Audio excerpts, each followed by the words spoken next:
PSG have been searching for Champions League for a very long time. Because of that, they went to sign Sergio Ramos. They went to sign Neymar. They bought Mbappe. In fact, they bought Messi. UEFA Champions League has finally been concluded with PSG defeating Inter Milan by a shocking scoreline of 5-0. I can bet that nobody expected that scoreline. Nobody could have predicted that except for this little baby here. How many goals did PSG score? 5-0. She was the only one who predicted the scoreline correctly. But then again, let's look at this match. What went wrong for Inter Milan? Or what went extremely good for PSG? Because this was a total one-sided game. In fact, in the first half, I was almost sleeping because it was kind of not too interesting. It was kind of very boring. But then the second half was more interesting. It was more live because I really did not understand the pattern that Simeon Inzaghi brought to play this final. It was more like a relaxing pattern. You want to relax and then score counter against this PSG team. If you relax, they will punish you. If you attack, they will punish you. There's nothing you want to do against them. These guys were extremely good. The minute I knew that they were going to win this competition was when they defeated the person who came first in the group stage.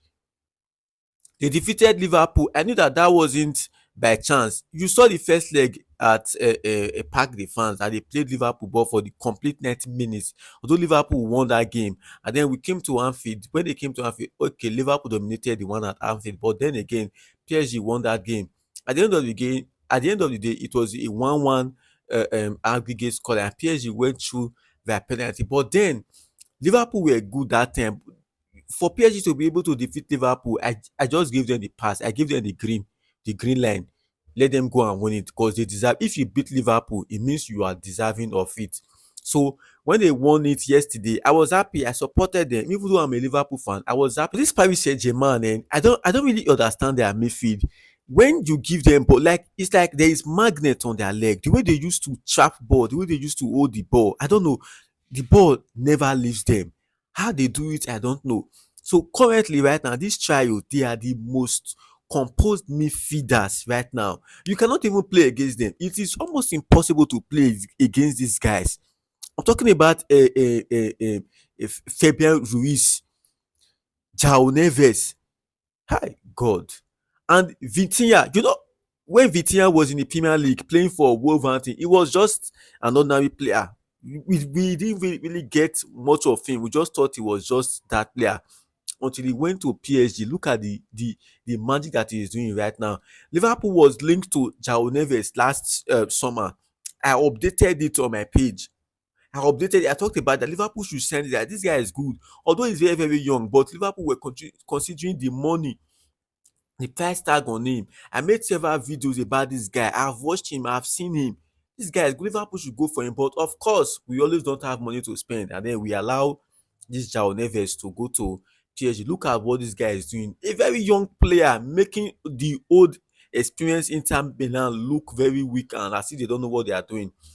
Inter Milan players are good, but this Paris Saint-Germain's guys, they are exceptional, especially that they are midfield. There's nothing you want to play there. So when Inter was coming into this final, they came with a lot of experienced players who have played Champions League final before. But then PSG's players, they are just bunch of experienced kids actually, because Hakimi is there. He has won the Champions League before. You get, so they have some experienced players, but most of them were young players. Now, if you are going to give credit today, now between the players and the coach, who are you going to give credit to? Let me quickly first of all talk about Paris Saint-Germain's coach, Luis Enrique. Luis Enrique is a coach that knows his onions very well. He's a coach that knows his footballing philosophy. He knows how he wants to play, and he was able to instill that discipline into his players. Now, let me also remind you that football is never won with big stars. Football is won with players that are ready to play as a team. PSG have been searching for Champions League for a very long time. Because of that, they went to sign Sergio Ramos. They went to sign Neymar. They bought Mbappe. In fact, they bought Messi. In fact, when Messi came, that was their worst Champions League ever. Messi came 2 seasons that Messi played. They could not cross the Champions League round of 16. Immediately Messi left again, they played semi-final. Now they've won it. So you see that if you are playing with group of players that are not willing to play as a team, everybody just care about themselves. All of them selfish.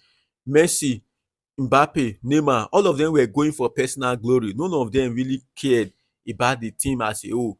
They they they will not track back. Nobody cares. Most of the time, you see Messi standing on the pitch and waiting for defense to pass the ball to him. But look at this current guys right now. The biggest strength that they have is the ability for their wingers to track back. Look at what Kvaratskhelia was doing yesterday. How he was tracking back, powering defense and attack. Like he was running through that line back and forth. The same thing with Dembele, running that line back and forth. So if you have this type of hungry players that are willing to do the dirty work both up front and back there, you are definitely sure of winning something. And that is that aggressiveness they brought today. And then they completely dismantled Inter Milan. Inter Milan did not see the ball for full 90 minutes. They didn't know what they were expecting because PSG didn't give them a chance to settle down. So I'm going to give the coach a 60 and give the players a 40. You know why? It's not easy for a coach to be able to interpret what he wants to do to players. Like it's not easy to bring group of young players together and then tell them this is what you want, not just coaching them but making them feel like a unit, because this team they were playing like a single unit. This is the type of thing we used to see from Jurgen Klopp, where players play for the coach, they don't play for themselves. They play because of how much they love the coach. They don't want him to lose. You see that type of thing, that type of spirit, where you know that these players they are a bunch of average players, but what they are putting out there in the pitch is world class, is top notch. That's what Enrique was able to do with these players. The same thing he did in Spain when he told Ramos and Piqué that he would not be needing their services, but people thought he was crazy. He really didn't need them, and then he started using young player like Gavi, Pedri in the Spanish national team. Although he was sacked and so many things happened, he lost his daughter as well, but he moved on. He continued the same philosophy with PSG right now. You see, that philosophy has paid off right now. He has paid off. They've won the competition that has eluded them forever. They never won the UCL, but this man has been able to break that bias, break that genes, and then PSG are UCL finalists and champions for the first time. They won the UCL under Luis Enrique. I think this man should be applauded because they didn't just win it by chance. They played beautiful football. They played beautiful football, dismantled everyone that they met along the way, like completely outplayed everyone, including my favorite Liverpool. They outplayed us. There's no shame in saying that. They outplayed Liverpool. And then they moved on, met Arsenal and dismantled those ones. Those ones are even baby pretenders. They will never win a Champions League. They are just to talk about Hakimi's output or performance since the beginning of this tournament. Hakimi is one hell of a guy that when he's on the pitch, he delivers both up front and back there. That guy is too experienced and too good. And he's very young. Hakimi, that guy.